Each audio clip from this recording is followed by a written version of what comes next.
ወይዘሮ ማርታ ዲኤንኤ ልታስመረምር ሽርን ጉድ ስትል ናታን ተጎኗ ጉድ ሰራት። ናታን የዳጣን ጥፍር ቆርጣ ወደ ክላሷ ስትወስድ ሲያይ ተከታትሎ የነብሱን ጥፍር ቆርጦ የዳጣን ጥፍር ወስዶ የራሱን ጥፍር አስቀመጠላት። እሷ ግን የዳጣን ጥፍር ይዣለሁ ብላ ዲኤንኤ አስመርምራ ሽርን ጉድ እያለች ደረጀን እንካከፈተው እያለች ደረጀ ስታጨናንቀው ሲከፈት ወረቀቱ ዳጣ የደረጀ ልጅ እንዳልሆነች ያሳያል። ወይዘሮ ማርታ እንደገና እሱን ይቅርታ መጠየቅ ገባች። ጠርጥሬያለሁ በብዙ ነገር ይቅርታ ደረጀ፣ አንተን መጠርጠር አልነበረብኝም ብቻ ብዬና እንድጠራጠር ያደረገችን እያለች እሱን መማፀን ጀመረች። ደረጀም ማርቴ አንቺ እኮ ልክ ነሽ፣ መጠራጠር ትችያለሽ። ምክንያቱም እዚህ ቤት ያለው ነገር የሚፈጠረው ነገር እንኳን ማስጠርጠር ሆኗል ብለሽ የምታስቢበት ነገር ነው እና ማርታዬ ይህን ነገር ስለምታውቂ ስለማቅ ተሳስበን ነው እንጂ ጥርጣራሽ ትክክል ነበር አላት። እሷም እሺ አለችው። ከዛም በኋላ ይቅርታ ከተጠያየቁ በኋላ እሱም ተጉዳ ወጣ። ዛሬ እንዴት ነው ለካ ሰላም የዳጣ እናት አይደለችም። እና ታዲያ እኔ ጋር እንዴት ተመሳሰለ? የወለድኳት ከዳጣ ነው፣ ሌላ ሴት ጋር አልተኛው። ዳጣን የወለድኳት ከሰላም እንደሆነ አውቃለሁ። የማገጥኩትም ከሰላም ጋር ብቻ ነው፣ ለዛውም በስክረት በስተት ሌላ ነገር የሰራሁት ነገር የለም። እንዴት ነው የሆነው እያለ ግራ ተጋባ። እሷም ማርታም እንዲህ አለችው፣ እንዴት አንተስ ግራ ተጋባ አለችው። ገርሞኝ እኮ ነው ከአንቺ ማስመርመር እነሱም ልጅናትና ልጅ ለመሆናቸው ናቸው ብለህ ትጠራጠር ነበር እንዴ አለችው። አይ አይደለም አልጠራጠርም፣ እኔም ናቃለሁ ልጇ ትሆን አትሆን፣ ግን ቀረቤታቸውን ሳይ ያስጠራጥራል አላት። እሺ አለ። ከዛም ደረጀ በይ ደህና ሁኚ ስራ ልሄድ ብሎ ወደ ስራ ሊሄድ ተነሳ። ወደ ስራ ሊሄድ እንደተነሳ ወደ ሳሎን ሄደ። ሳሎን ሲሄድ ናታን አገኘው። ናታን ዛሬ እኮ ጉድ ሆኜ ነበር ደረጀ ምን አለው።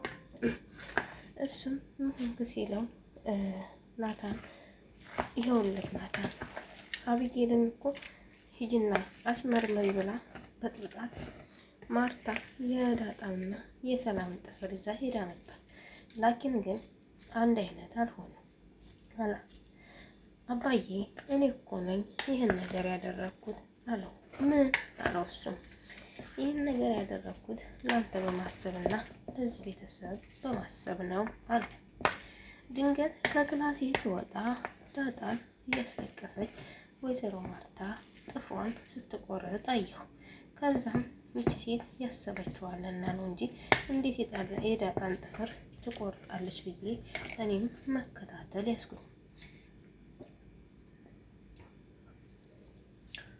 ስከታተላትም ግን እሷ ያደረገችው እውነት ነው።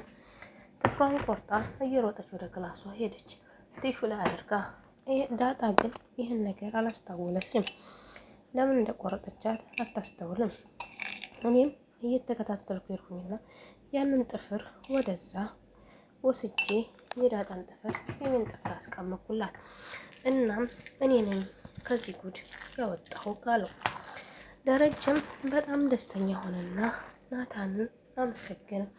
ናታን እንዳንተ አይነት አስተዋይ ልጅ ቢሰጠኝ ብዬ ተመኝቼ ነበር። ደግሞ ሰላም የወለደችው ልጅ አስተዋይ ይሆንልኝ እና ወንድ ልጅ ስለኝ የነበረውን ሰላም አምጥታልኛለች። ግን በኋላ ለማርቴ እንዴት እንደምኖራት ብቻ ግራ ያጋባል አለው። ናታንም ሲያመሰግነው ናታን አይ ይህ ቤተሰብ የኔ ቤተሰብ ማለት ነው፣ ምንም የሚያስደነግጥ አይደለም፣ በቃ ችግር የለውም ብለው ይህን ነገር ያልፉታል። ደረጀም በጣም ተደሰተ። በናታን በኩል በጣም ደስተኛ ሆነና በጣም ነው የማመሰግነው ናታን፣ አንተ ማለት ትለያለህ፣ ንጹህ ልብ ያለ በጣም ጥሩ ልጅ ነህ።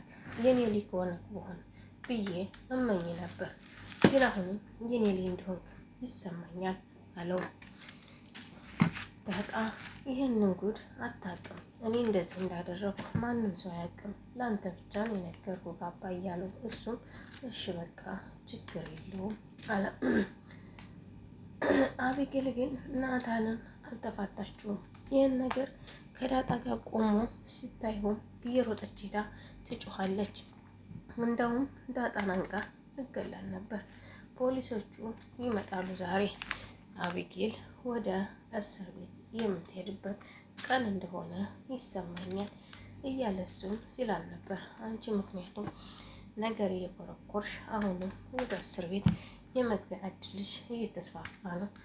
ደግሞም ወደድሽም ጠላሽም እኔ ዳጣን እወዳታለሁ፣ ምን ታመጫለሽ ብሎ እሱም ነገራት። እሷም በአባቴ ቤት ተጫወቱብኝ እንጂ እናንተ ምን አለባችሁ?